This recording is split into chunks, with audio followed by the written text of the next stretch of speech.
Hey guys, welcome back to Learn for Two podcast. This is Brandon DeVere. Thank you as always for tuning in and sharing your time with me. I do appreciate that. Today, special guest, we're going back to the interview series that we had been kicking off at the beginning of the year.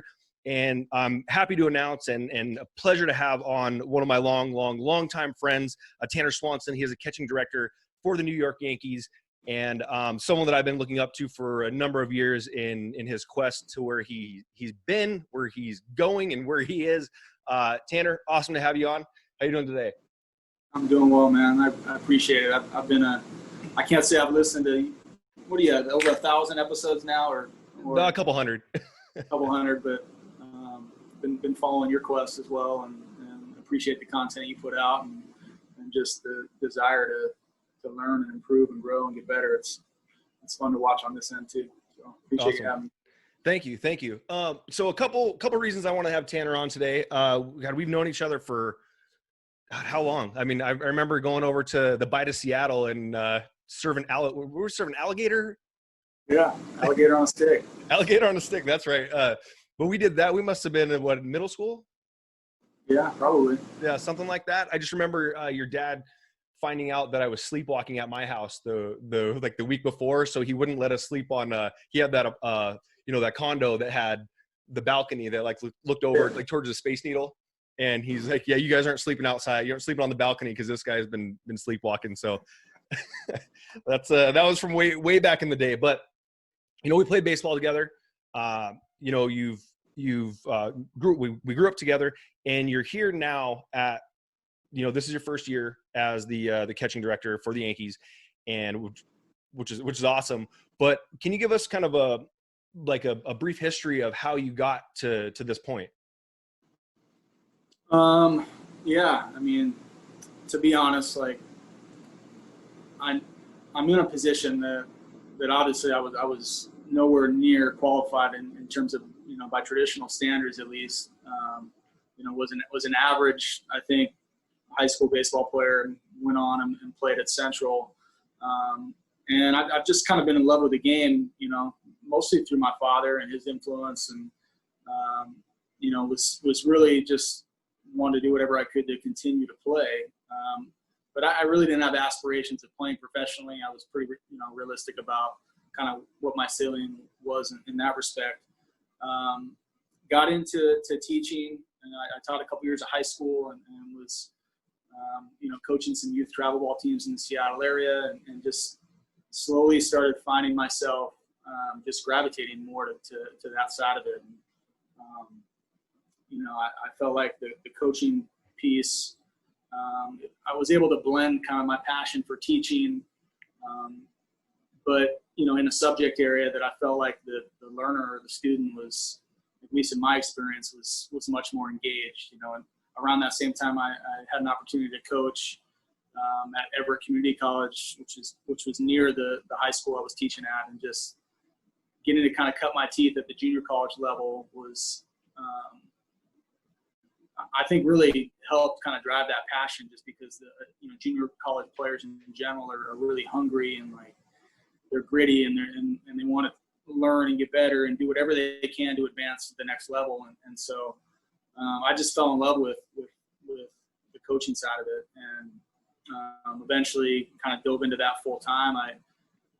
The following year, I went back to Central Washington and was an adjunct professor there and kind of helping, volunteering with the baseball team, and it was a pretty good position at 25 years old or however old I was at the time, and then a head junior college coaching job became available at Green River Community College, and so I applied, and it was a $7,000 stipend, and took a major pay cut, and just was at a period of my life where I didn't own a home, I wasn't married yet, and just was able to take a risk and kind of go all in and see what I could do. Kind of follow that path, and anyway, from there went on to the University of Washington shortly after that as a volunteer. Again, similar decision to leave a head coaching job to be it wasn't even a volunteer assistant at the time. It was a a student manager. So I was the guy that was setting up the field and doing kind of the grunt work. But just an opportunity to get in at that level and continue to learn and grow. And that ended up being a really, I think, meaningful decision, just to witness Pac-12 baseball, Pac-10 baseball at the time with guys like John Savage and Pat Casey and George Horton and Andy Lopez and just coaches that I admired. I felt like I got to learn a lot just by observing them. And then after that, at that time, I hadn't coached catchers at all. I got kind of thrown into that space while I was at the University of Washington, just based out of need. There was nobody on staff was coaching the catchers, and I slowly kind of got thrown into that space and was kind of learning under the current pitching coach who was trying to wear both hats at the same time, and eventually moved into a more prominent role there and really got to kind of take over that position group, full time and formally.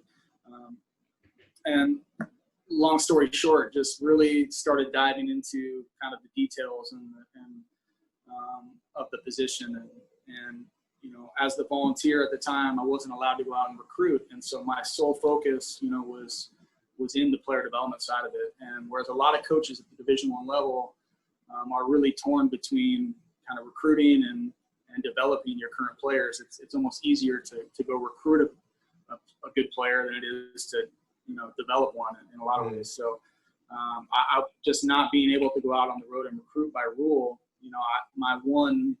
the only thing I really could focus on was that side of it. And so I spent 5 years at the University of Washington and kind of started to develop a reputation. We had luckily a string of 3 or 4 catchers who were drafted really highly, and around, I think it was maybe 2015, 2016, I got a call from the Minnesota Twins, interviewed there to become the minor league catching coordinator, spent 2 full seasons doing that, and just this last off season accepted a major league coaching job with the Yankees. So it's been I've had a chance to coach at every level, which has been, I feel like I've learned something from each. But honestly, never thought I'd be in this position. I'd be lying to you if I said, hey, I'm going to be a major league coach someday. I mean, that still is I kind of smile when I say it because it's unexpected, but anyway, here we are. Yeah, no, well, that's awesome. And one of the things that, especially when you look at, people look at like actors and baseball players and all these things like, oh yeah, Tanner works for the Yankees. Must be nice. And there's a lot of people that just go, must be nice, but they don't know, like, here you're at the Yankees, but how long were you? Cause I remember when you were at UW, when you first went there, you were, if I remember correctly, you can correct me if I'm wrong. But at one point, like you said, you took a pay cut, but I thought at one point you weren't even, like, it was the student, like the volunteer aspect, but you could like make a percentage of any camps that you ran. And that was basically your income was side job from what you're doing. And we're in a world where we always want to be compensated. Always. We can't, it's so hard for us to just do something and just be done and walk away and like, hey, you did something and didn't get compensated for it. But there's so many people that would overlook that opportunity and go, yeah, I'm not getting paid, I'm not going to do it. But you took that, and I can't imagine that it hasn't helped springboard you into your position that you're in now. And you did that. What year did you start that at UW? I think it was 2012. 2011 maybe, but yeah, you're exactly right. I mean, part of my income was directly tied to my ability to bring in an income via, our camp program. So I was, in addition to the duties I was performing on the actual coaching side of it, which were minimal at first, and slowly, I took on more responsibilities the longer I was there, but a bulk of my job was driving our camp revenue, and which meant, additional hours at the field late, and, you know, group lessons and working with really young kids, and just, it was just part of the deal. It was just what had to be done, you know, to sustain, you know, the role. So, yeah, I think baseball, it's probably not unlike other industries. It's like almost survival of the fittest. It's just like, if you can hang on long enough, you know, and kind of survive or weather the storm of not making any money and having to make sacrifices, you know, being away from your family or so forth. Like, you know, I always kind of looked at that, you know, there's light at the end of the tunnel if you can get there, you know, and I know that sounds cliche, but, you know, here we are. So my salary has changed exponentially, like pretty quickly, like making no money for a long time to, you know, being compensated pretty well now. So it's, on average, it's still probably average, but. Oh no, I mean, it's you know, and the other aspect of doing that, from when you were talking about your catchers that went on to be drafted, like and you coach at each level, and I'm sure there's a little bit of you from each level that is into you now, and things that you were excited for, you know, high school level. You maybe get a kid to go to college, or, you know, hit a milestone that he didn't think he was going to have happen. But how awesome, even though you're at the professional level now, and you're seeing these guys that are just like the top of the top, like the best, top physical condition, just amazing athletes and species, like specimens of the human race.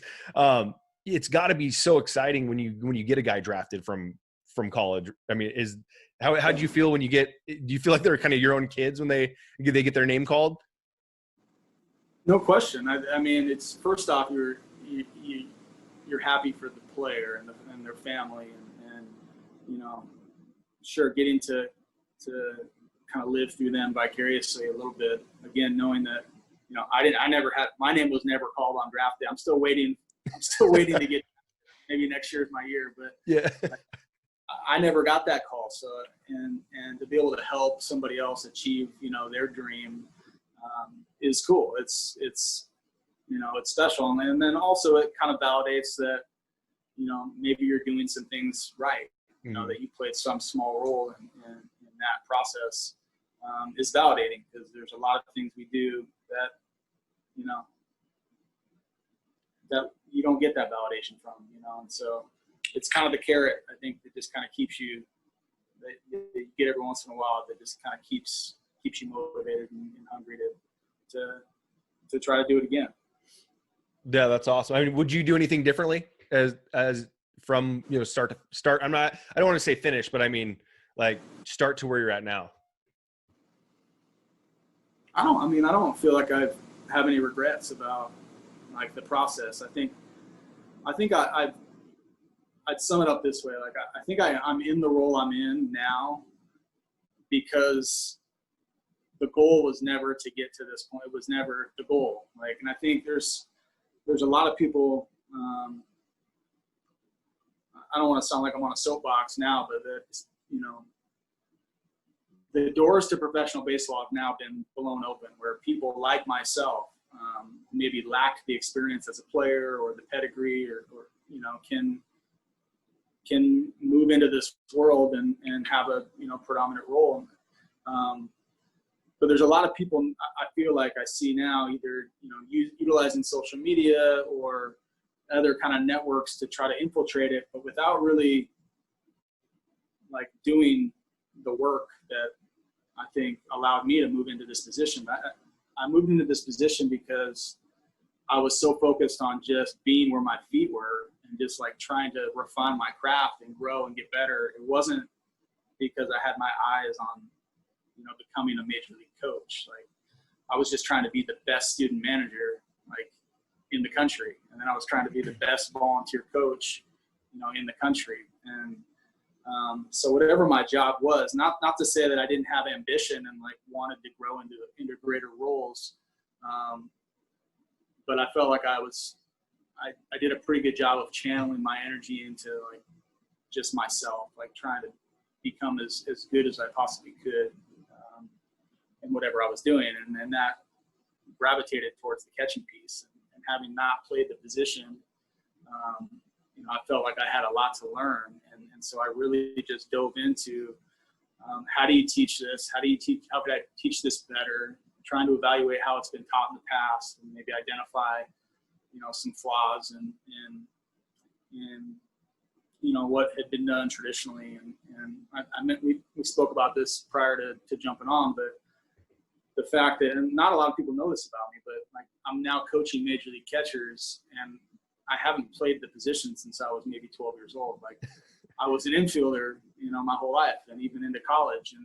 And so my first experiences like with catchers came at the University of Washington at 27 years old, and I didn't bring this laundry list of like experiences, as a player, coaching or, within the position. So I got to look at it, I think, from a really fresh perspective, and I didn't carry all these biases about this is how I used to do it and this is how my coaches used to teach me. And so I think I had a really clean slate and got to ask, a lot of really good questions that maybe other people weren't asking. And I think that just led me down a path of trial and error and, experimentation, and to try to find better ways that maybe make more sense, and also, secondly, like we just have so much more information today that's readily available to us that hasn't always been available. And now we can dive down some rabbit holes and use data to kind of validate or, disprove, the way things have been taught or trained, in the past, and to try to help kind of evolve the position. So, that really, took off, that kind of mindset pretty exponentially once I got into professional baseball, just because the access to that kind of information, became so much easier to obtain. So, yeah. Well, I definitely want to touch back on that here in a minute. But I want to kind of jump back to something that you said, like focusing on being where your feet are, and just basically getting better incrementally. And like that, I think has so many more, cause I get caught up in it too. Like I try to do something. I'm like, oh, like if I try to compare myself to Joe Rogan podcast wise, like he gets how many million, like he's like 1 million downloads or more per episode. Right. Like I'm only, 999,000 plus behind him, right, for every episode.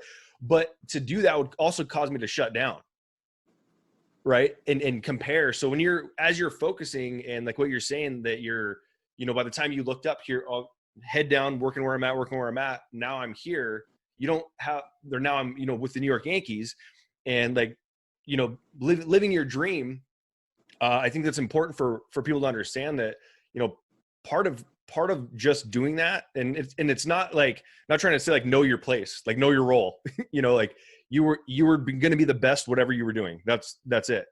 And it got you to be the next level, and then you started, all right, now I'm here, now I got to get to the best, and I get to the next thing, now I got to be the best. But do you feel you were able to kind of not kind of keep working head down and not judge yourself based on what other people were doing, and get caught up in like, okay, well that guy, he has this experience and I'm probably not going to get that. Do you feel that you were able to kind of let that noise stay out of your progress, because you were focused on just being the best, whatever you were at that time? Yeah. I mean, I think I just had to, like, if, there's certain things and experiences that I can't pick up a book and just like gain experience as a major league player. Like there's, there was boxes that I just wasn't going to be able to check no matter what I did, so I had to kind of just take the parameters or the framework that I could control and just try to really master those, and not get caught up in everything that I wasn't. And I don't know, I think I've a strength of mine, and at times it's a flaw, I think, where I think I can be really hyper focused on whatever it is that I'm doing, and because I'm not that like my room is not that organized, and like I often don't finish books. Like I read a lot of books, but I often don't finish them, and like I'm not like really disciplined in other areas, but like certain parts of my life, I'm like, I can be really hyper focused, and I don't know what that means, but I've been able to channel it, I think, to,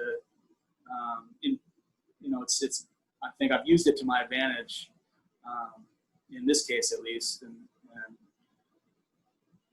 where that comes from, maybe insecurity, like fear of not being good enough. Like there's probably lots of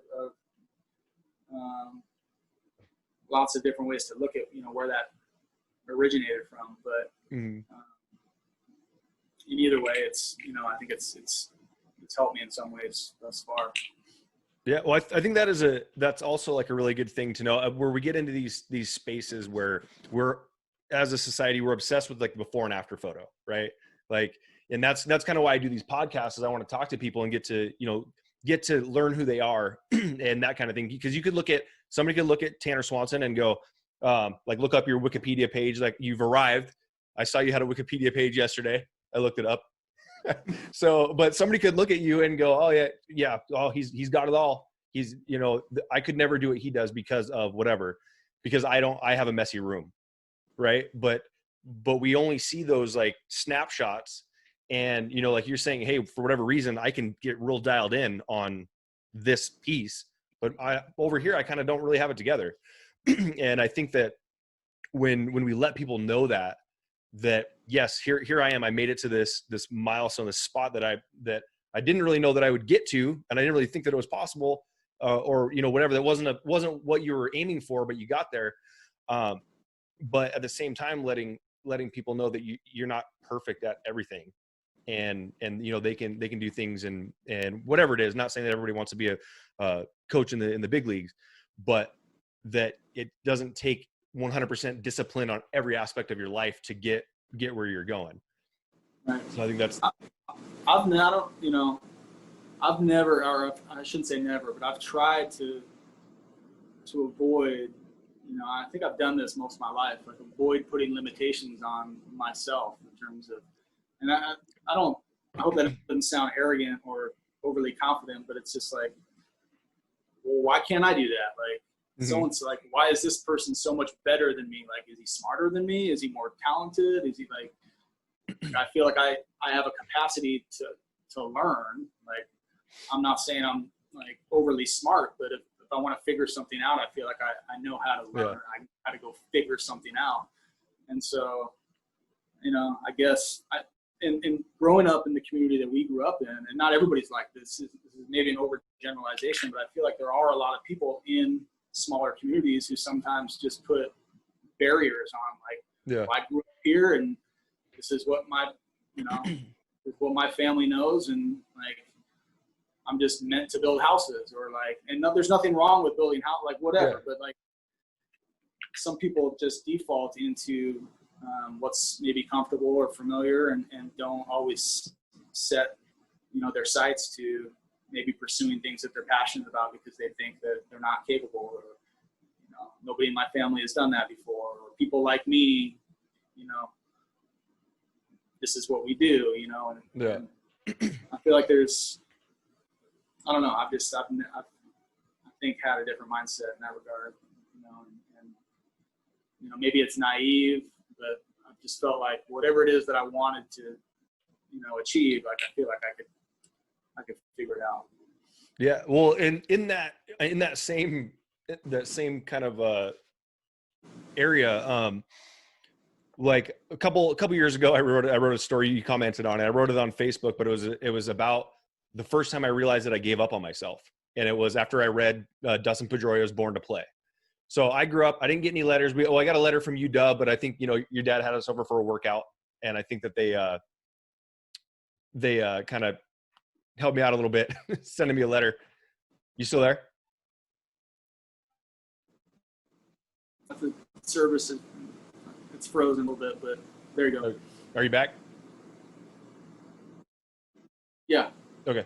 All right. But yeah, so a couple of years ago, I wrote a story about reading Dustin Pedroia's book, and when I gave up on myself, where we were in a small town 30 minutes away. I went to the Central's baseball camp for a number of years, all this stuff, never got anything from them. And I was like, oh, maybe I'm not as good as I thought I was. And I kind of shut down, big fish, small pond, and shut down. And I kind of didn't think about it until I read that book like 10 years later. And I was like, oh man, I gave up on myself.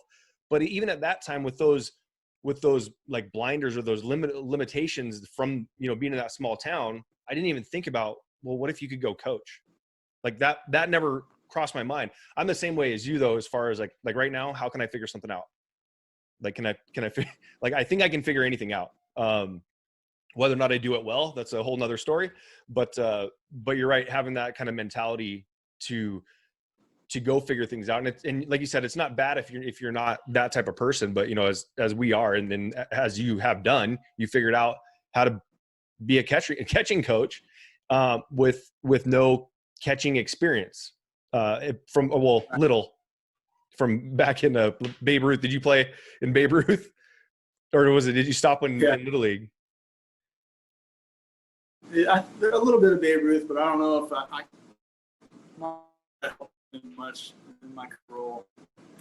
So, but it's. I think. What's that? Go ahead. Oh no, I was gonna say we'll kind of go from that idea, and we spoke briefly about The Purpose Driven Church is a book by Pastor Rick Warren, and there's a spot in there where he talks about how he was able to grow his church so fast because he wasn't dealing with decades of tradition. And as you kind of alluded to earlier, we're talking about tradition and where he had a clean slate, they could kind of do whatever. You kind of had that same thing coming from a non-catching background to go and really look at something from a different perspective, where somebody might already have a blinder on because they either don't know the answer and they think they should, so they don't want to look stupid, or like you said, it's always been done this way. This is the way we're going to do it. And now you can come along and kind of say, hey, well, what about this? Like, when you approach something like that, and then also if you can give us like kind of an example of what is something like new school that you're kind of bringing to the game. And as well, like when you bring it to somebody, do you say, hey, what do you think about this? Do you go like, we need to do this? Or like, how do you approach somebody when you want to, do something that might be, obviously non-traditional and something that, might leave people scratching their head before they even try it? Yeah. When I'll just start with my first experience in professional baseball. So when I got hired by the Twins, and in reflection, I feel like it was the best thing that could have happened. Like being a part of that organization at that time, they were going through a new leadership group. They kind of revamped their whole player development system. They were bringing in a lot of college coaches, which was kind of a newer trend that many other organizations later also adopted. There's been a large influx of college coaches where at one point in time, like if you didn't play professional baseball, you didn't coach professional baseball. It was like a pretty close kind of good old boy club in a lot of ways. And that has changed in just like the last, 2, 3, 4 years, where it's like, we don't care where you coach. Like, we just want to go find the best coaches, and so there's been a shift, a paradigm shift in that way throughout the industry. But anyway, when I got to Minnesota, like they were huge on experimentation, and they really kind of demanded that it was this kind of shoot, ready, aim mentality where it was like, just go. And like, if you wait to know that you're right, you'll never try anything innovative. Like we'll just get the same production that we've always gotten. And being kind of a smaller market organization, they had to try to find value in the margins and try to create competitive advantages that, to compete with teams now like the Yankees or, bigger market teams that have more resources. And so I've always been, I think, a curious person, but being in that organization, they kind of pushed me into the pool and said, like, just go, like, identify a problem and go solve it. And I think I became like a master problem solver, and just, I looked at the position as objectively as I could, and just identified, what were the holes? Like and specifically, if we want to get into it, it was around the same time that pitch framing was really starting to be quantified. Like, for a while, even prior to that, it was like, okay, this is really important. Pitch framing is like the most important skill a catcher can possess. But at that point in time, just, 3 years ago, nobody was really, in my opinion, not a lot of people were really knew how to train it. It was just like, let's just go acquire the Jonathan Lucroy, the best pitch framer. Like, we'll just go get that guy, or we'll try to draft this skill. But nobody really had refined a system to really try to optimize it or to develop it internally. And so, if pitch framing is really important and it's so valuable to run prevention, the problem that I identified was, just the disparate, like the variance that catchers experience in their framing performance among different base states. So like specifically with nobody on base, right? Like catchers get in really low positions and perform closer to whatever their true talent level is in terms of their ability to receive or catch a baseball. But then, so whatever that baseline number is, the problem that I identified was then like, okay, now add a base runner, add a runner on first or runner on second or first and third. And like, what do those performance measures look like? And across the entire industry, pitch framing like regresses. Can you like just for one quick second, can you explain pitch framing for someone who may not know what that is? Yeah, it's kind of a coined term for receiving or catching a baseball. So the catcher, how they present a particular pitch to the umpire, with the goal of kind of influencing, there's human behavior involved here with like, it's until we go to an automated strike zone, like it's sales in a lot of ways. It's like, you're selling real estate, I'm selling strikes. Like, how do I get to call more strikes when I catch versus you? And so that's something that can be measured. It's umpires there's enough data to look historically, like umpires have different strike zones and which catchers gain or lose strikes, based on that particular umpire. And there's a lot of other variables too that go into framing models, but the industry found that there's a lot of value in having a catcher who can turn balls into strikes, and just the impact that has on, taking a 1-1 count and making it 1-2 versus 2-1, and just the swing in any offensive metric, whether it's batting average or OPS or slugging, like, the difference between a 2-1 count and 1-2 count, like it really changes everything, in terms of what the expected output would be for that hitter based on the count. So, long story short, there's a lot of, it's the most impactful skill a catcher can possess, way more than their ability to block or throw or do anything else. Like if they can create additional strikes, it's being proven to save teams a lot of runs because it just prevents the amount of damage or offensive potential, that a hitter can do, if you have the alternative compared to the alternative, right? So, So anyway, long-winded answer, like, as soon as you add base runners, like an expected, or a catcher's pitch framing performance, like really falls off the table. And that was like the biggest aha moment for me. It was trying to figure out why is that? Like, if they're X and then you add base runners and now their performance is Y, what's the change? And, when I really started digging into that, there was catchers set up in different positions with runners on base versus no runners on base. And like, that's a traditional teach that's just been universal forever. It's like when there's a base runner on first, like catchers get up in this really aggressive kind of goalie, high butt, flat back, like more athletic, position. But consequently, they're not in a very good position to receive. Their glove is higher off the ground. Their whole body is elevated. And the key to the strike zone is, the bottom portion of it.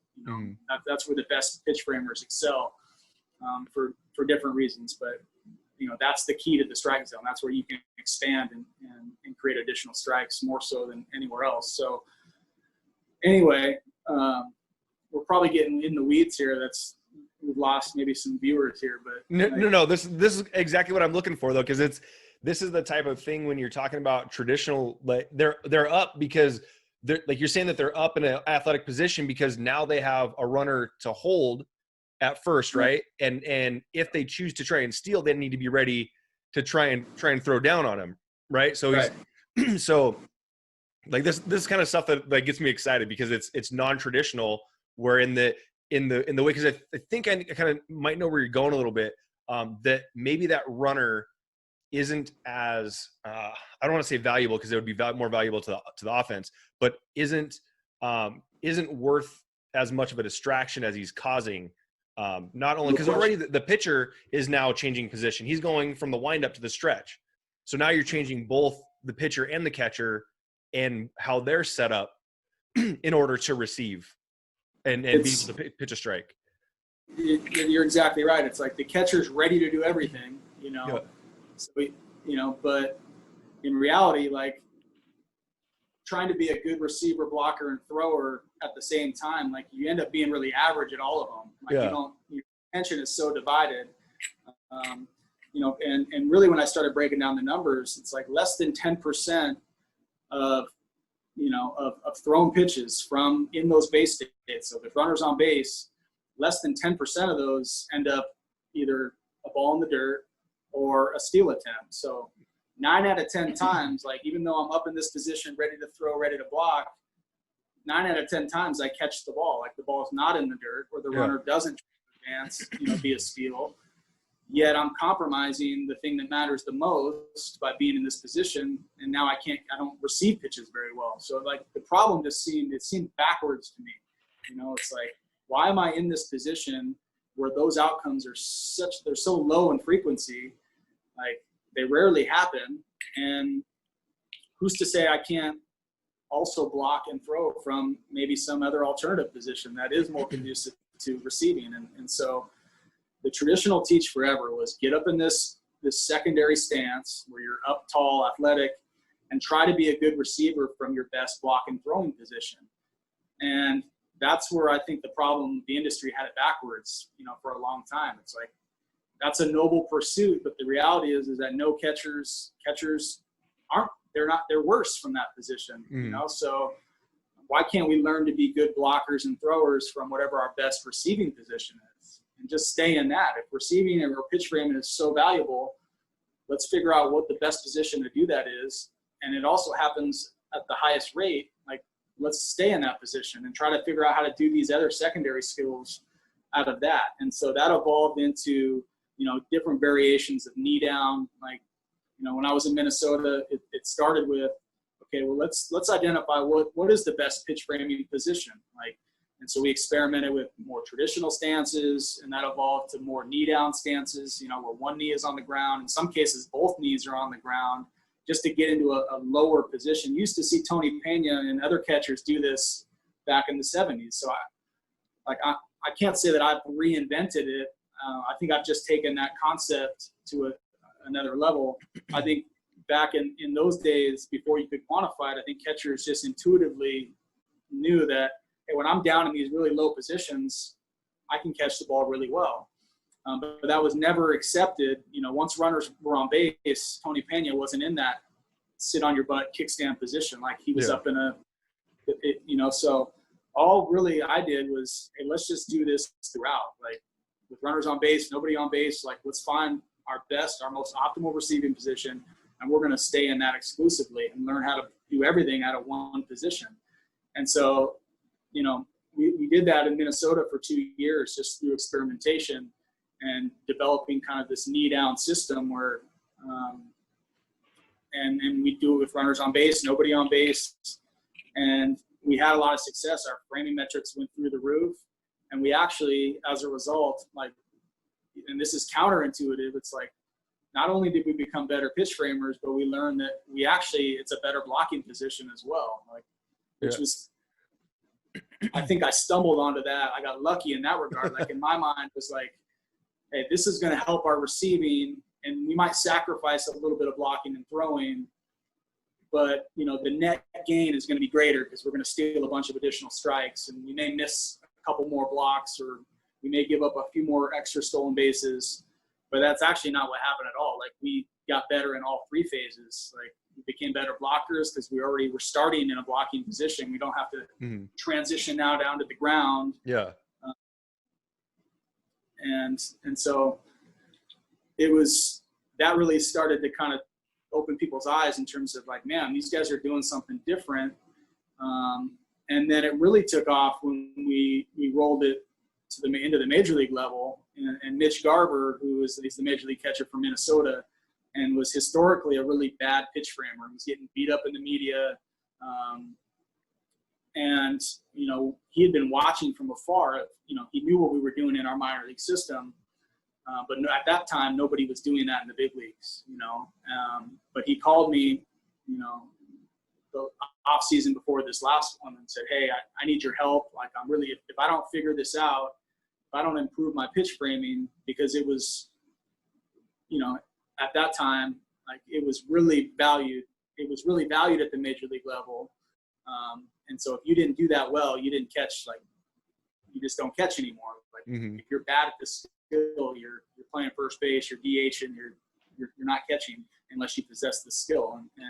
And so he needed help, and I flew out to Albuquerque, and I dropped the PowerPoint on him, and like, here it is, like, here's the whole system. And he loved it, and he adopted it immediately. We trained for a few days. He figured out how he could adapt it to kind of his style and body type, and we worked through a lot of things. And he showed up to spring training and just dove in the pool and just said, this is what I'm doing. And he believed in it, and he became an advocate for it.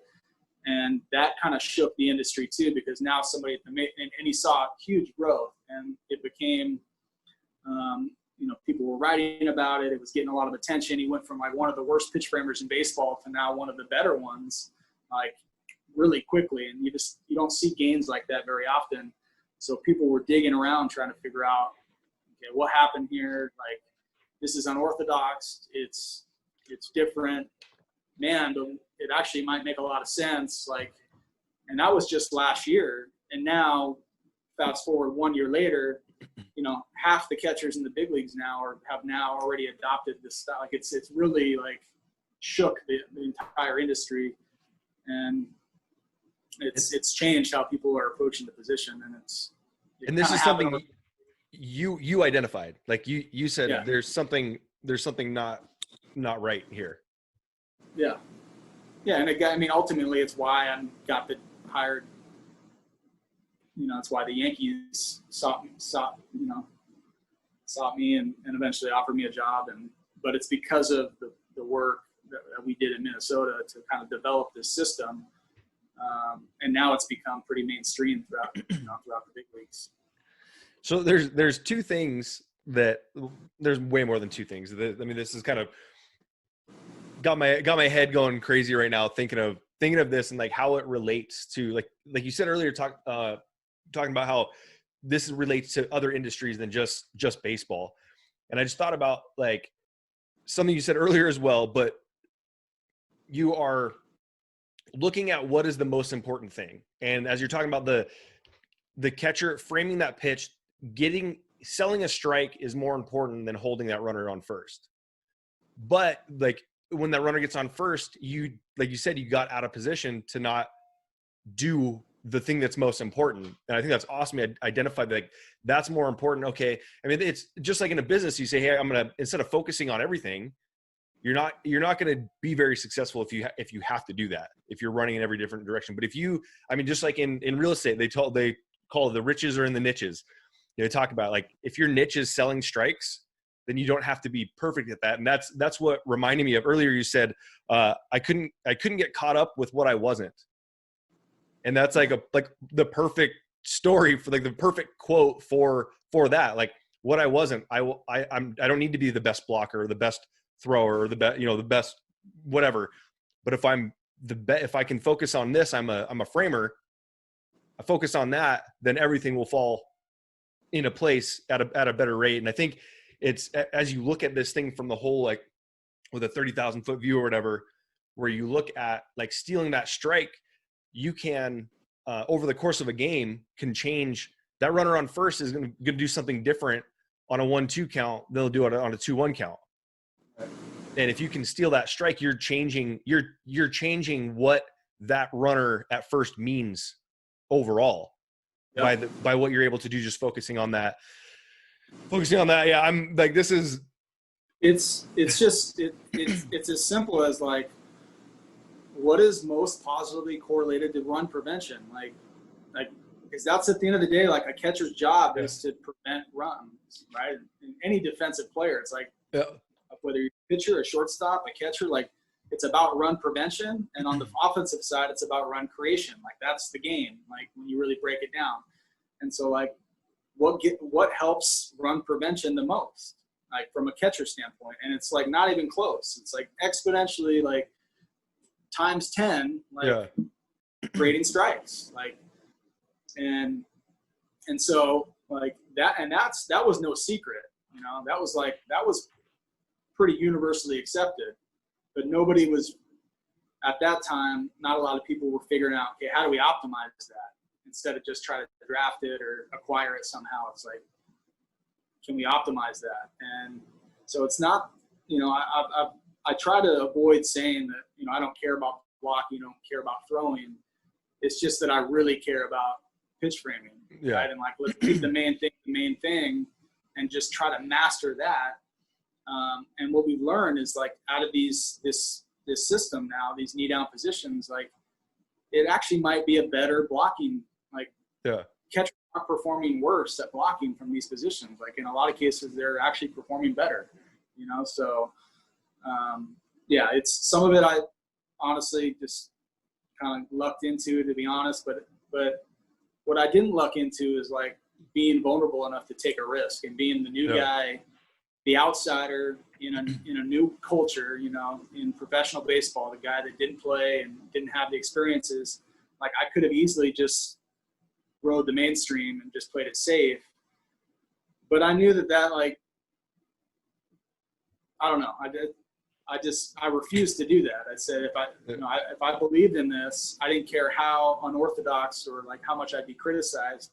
I mean, I still take arrows, like, I'm sure, throughout the industry of like the traditionalists, the guys who caught in the big leagues forever, and that they think today's catching is trash, and that, you know, because it's easy to cherry pick the miss block out of a 1-knee setup and go, see, like, setup doesn't work. And they forget that catchers are missing block. They miss pitches in every stance, and they've been missing pitches for years in traditional stances. It's like, it's the same way people view the shift, I think, in a lot of ways. It's like, you know, the shift clearly works. Otherwise teams wouldn't use it. Like, but the second, you know, the left-handed hitter shoots one through the left side of the infield, everybody goes like, it's confirmation bias is what it is. And it's like, see, the shift doesn't work, you know, and it's short-sighted, I think. And, but, you know, I'm still fighting those battles. But my point is, like, I was willing to take a risk and just say, you know what, I have nothing to lose because I don't really belong here anyway, you know, like, by, you know, quote unquote, like, I'm the outsider. And so, and I think if I'm giving advice to any like younger coaches, or not even coaches, but people getting into a profession or feel like maybe they're in a rut or not progressing, like, I think taking calculated risks and like not being scared of like whatever the outcome may be, you know, I think it's benefited me a lot, and just having that mentality that, you know what, I'm willing to live with the criticism if this doesn't work, and I might be out of baseball in a year, you know, and but I'm gonna do it. This is what I believe in, and I'm gonna do it my way. And if it works, it works, and if it doesn't, you know, I'm okay with that. So. Yeah, and I think we end up getting in our own way a lot. I do it myself. Like I'll get in my way, be like, oh, you know, what if this doesn't work? Do I look stupid? And we talked earlier about Think Like a Freak, the book where they're talking about, statistically speaking, it makes more sense to shoot a PK right at the goalie because he's going to dive one way or the other. But people even at the elite level would, you know, and even fans would rather you miss right or left than get it blocked right at the middle. You'd be like, oh, that guy's an idiot. What's he doing? You know, even though like you take all the statistics and people would rather have like, something that they would prefer to believe was the right thing than what was actually the right thing. And even talking, I'll go kind of on a tangent here for a second. Cause so Nick, our friend Nick, had Heath Evans on a call once, and I was doing a Zoom call with Heath Evans, and he was fullback for the Patriots and for the Seahawks. He was on a couple other things, but he was talking about when the Seahawks lost the Super Bowl to the Patriots, which still burns, and everyone's like, just run the ball, just run the ball. Well, Heath Evans said that play, and I've heard a number of other people talk about it too, that play was statistically like the right play to run. But you look at it, you got Marshawn there, and everything that you look at based on the defense that was still in, that was the play that should have been run. It just wasn't executed. And if it was executed, then it never would have. And he went on a couple of other different things, like kind of how you're talking about these different numbers, like a receiver came up. The reason was it Butler? Was it Malcolm Butler? Is that who picked it off? He was he lined up on a receiver that normally lines straight up like this, and he recognized that he was turned slightly, so he knew he wasn't running his route, so he could jump the other one. So just crazy stuff like that. But I can't remember how I got to that part. But sorry. But basically doing something that you're not, you get up, if you're not going to be afraid to do it and just own it, go out and do something different. And that's awesome that that's an advice that you're giving to somebody, to anybody in any profession, because it's true. And like you said, how would that have been found out? Like what you found out, what you identified from, again, going back to you being the guy that figures things out. I think I can figure this out. How would I become a better catcher? And then you find this correlation of these guys getting into all these different stances. I never in a million years would have even thought of anything like that. So I think that's awesome. And I could talk for hours with you about this for sure. I had a lot of, even at the time, like some of our managers who were ex-major league catchers who were now managing, our AA or AAA team. This is in Minnesota.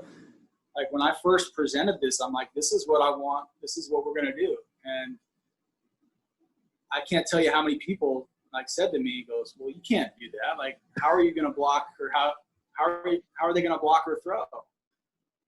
And I go, I don't know, but we're going to figure it out. Like basically I said, well, has anybody ever tried? Like, how do we know? Like, that's just an assumption. Like, they're not going to be able to block or throw. I'm like, well, has anybody ever tried to figure this out? Like, how can you say that? Like, nobody's ever nobody's tried this. So how do we know that it won't work?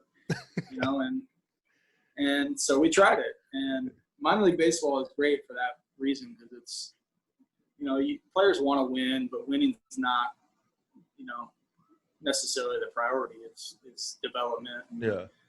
And so it was a kind of a perfect storm of the right environment, the right time in the industry, for just new thinkers and new ideas to kind of infiltrate it.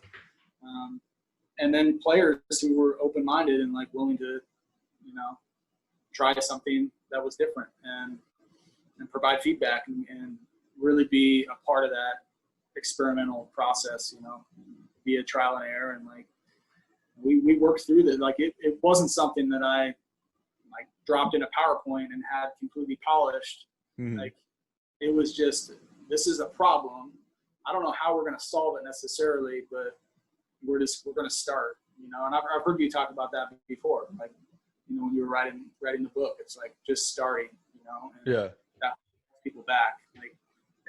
They wait to, or they're worried about creating a finished product before they, and it often holds people back from beginning. Oh yeah, done is better than perfect, man. That's been my mantra for the last year. I've had so many ideas that they're still on the shelf because I thought it had to be completely perfect. And now I put out stuff, like you said, half read books. I got them all, a ton of half read books. But so many things that I was not putting out because it wasn't perfect. And then now, people probably be like, what is that? What did you just put out? It ain't perfect, but it's done, or it's at least started. So, I definitely feel you on that one for sure. Yeah. So I know it's only been a short time in the big league so far. Hopefully it is for a long time. And I'll secretly root for the Yankees. Because I'm rooting for you, of course. But what's your favorite big league moment so far? I know it's kind of weird without fans and stuff like that, but what's been the biggest, like the most exciting part for you? That's a good question. Or are you still like trying to like catch up with the fact of where you're at right now? Well, no, I mean, I definitely still feel the pressure, which is part of the reason I took this job, like in that I try to put myself in environments where I'm not super comfortable, right? Where it's like one of the attractive pieces of the Yankees is like there's an expectation to win, like, Yeah, and to win every night, like, and I like that pressure. I feel like it makes me better, because there's at least personally, it helps me kind of maintain an edge that like I have to show up every day and like refine my process and like help Gary Sanchez get better and prove to people that what we're doing is the right thing. And like, so it's I haven't had a lot of time to like really digest and just given the environment too, it's different, right? With no fans, and it's unique in that respect. But I still like the same thing that I spoke about earlier that I feel like has helped me get to this point. Like I still feel like my head is down and just like I have not arrived by any means. Like I don't feel that way, and like I'm still trying to prove it. And I hope I don't lose that. I hope I keep that forever. Like once that is gone, it might be time to do something else. So I don't have a specific moment necessarily. I'm just like really engulfed in the challenge right now of helping, a new catcher kind of like evolve and adopt this new style. And like he's trying to do this in the middle of a major league season, which is unique in itself. Like, in this environment, and I have learned this pretty quickly, like you don't practice. There's no practice time. Like, you play games every night, Like, there's workload capacity that you're flirting with always too, where it's like you can't go work every day in the cage, like, and then go perform in the game and then do it the next day. And he's also has to lift in the weight room. He have like the starting catcher at major league level has like time management is tricky, and workload management is tricky. And these guys just play so much that he's learning like in a major league game for the New York Yankees nonetheless, so that's not a very vulnerable environment in itself and presents challenges, but we're kind of in the middle of it now, and he's really invested in what we're doing, and the early return has been positive, and but it's still, there's daily challenges to try to figure out how we can get just a little bit better, each day. That is probably a little bit even harder without, there's not, with the 60-game season, there's not really many throwaway games that you could go and say, hey, I'm going to try this. And I'm sure it's probably pretty easy for him to fall back into what he's used to doing and comfortable with doing. So in the middle of the game, I'm sure you're probably reminding him, hey, no, and because go like switching back to that. You talk about a guy like changing his jump shot or something. Like you can go work on that. It's, not, they do shoot arounds, right? Before the game. You guys BP and stuff like that, but I'm sure he's not spending 2 hours working on that. Like you said, he's in the game learning how to do it. Right. Yeah. So, and a lot of the teaching right now is just, it's conversational, it's video reviews, it's like, it's not necessarily getting in there and getting physical reps, but more identifying, maybe those moments where, things break down and he reverts back to old habits or things. This is how he used to do it, and I'm not as comfortable in these situations. Okay, well, why? And like just reinforcing, what we've worked on previously, and how we can continue to create, build trust and equity, and in hopes that tomorrow, that it becomes more routine for him. So he's been great. I mean, from a player standpoint, I mean, I have a lot of respect for his willingness and trust so far, and to again try something that's different, in maybe the most critical, and market in the world. Like, Yeah. The media market here is like, they're pretty ruthless, and they're overly critical on Gary Sanchez, and expect him to be perfect. And so it's there's a lot of challenges, but it's been pretty fulfilling too. Well, I'll tell you what, if you can get it to work there, I'm pretty sure you can get it to work anywhere. So that's pretty awesome. Just one last thing before we finish up. Is there anything else? I mean, you've already dropped a couple great nuggets for any listeners, trying to follow their dream, get a little bit better at what they're doing, whether or not it's coaching baseball or if it's, them in their whatever industry they're in. But do you have anything else, any book recommendation or anything that you think anybody should pick up? What am I reading right now? I'm reading a book on, what's it called? The Power of Neutral Thinking. I might have butchered the title, but it's Russell Wilson is it's his mental skills coach. That guy's got a podcast, right? He might, yeah. I think I heard him talking with somebody like Steve Kerr or something. Yeah, right. So that's been just the power of like staying neutral, and not getting overly excited and overly critical, and just trying to maintain a mindset that sometimes like the power of positive thinking can be, it's like fake self-talk that we just like create, It's not really based in reality, but like acknowledging negative experiences that happen and like acknowledge that they're real and they happen, and like how can we respond and react to them. So that's kind of what I'm diving into right now. But like on a different note, like the only thing I would probably add that I think has really had a huge influence on me, and I think this goes back to just kind of my roots and passion as a teacher. Like I feel like my career took a turn when I like actually jumped in the arena and like started sharing information, and it started originally with social media, but that was really early, and social media now is a place where coaches are really active, and there's an abundance of information, and everybody's sharing their work, and I think it's great from that standpoint. But I was kind of an early adopter in that regard. But more importantly, like I started